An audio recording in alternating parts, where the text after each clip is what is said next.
Donc on parle souvent du coût du travail, mais enfin le coût du capital en France et de sa rémunération est un vrai sujet. Allez.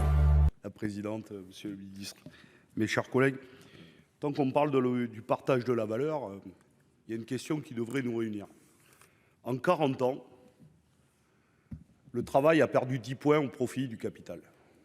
C'est ça la réalité. Toutes les études le montrent. 10 points a été pris aux travailleurs.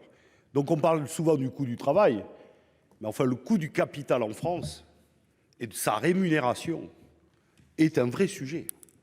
Et il est un vrai sujet d'autant plus dans la période dans laquelle nous vivons. La question des super profits n'est pas réglée.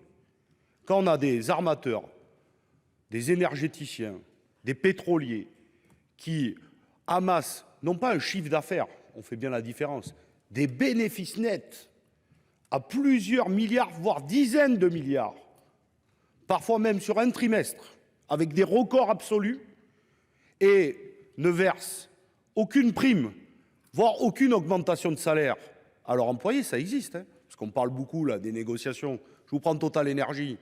S'il n'y avait pas eu la grève des raffineurs, il n'y avait pas d'augmentation de salaire à la fin. Il n'y avait pas d'augmentation de salaire.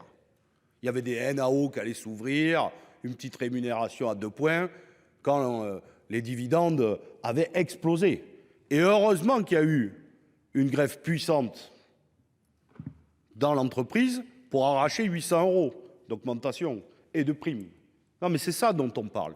Et donc là, on vous propose quand même que partout dans ces grandes boîtes, on ne parle pas de la TPE, PME, dans ces grandes boîtes qui emploient des dizaines de milliers de personnes, lorsqu'il y a super profit, il doit avoir ou augmentation de salaire suivant les amendements ou des primes avec cotisation au minimum. Ça devrait être automatique dans la période. Je vous remercie.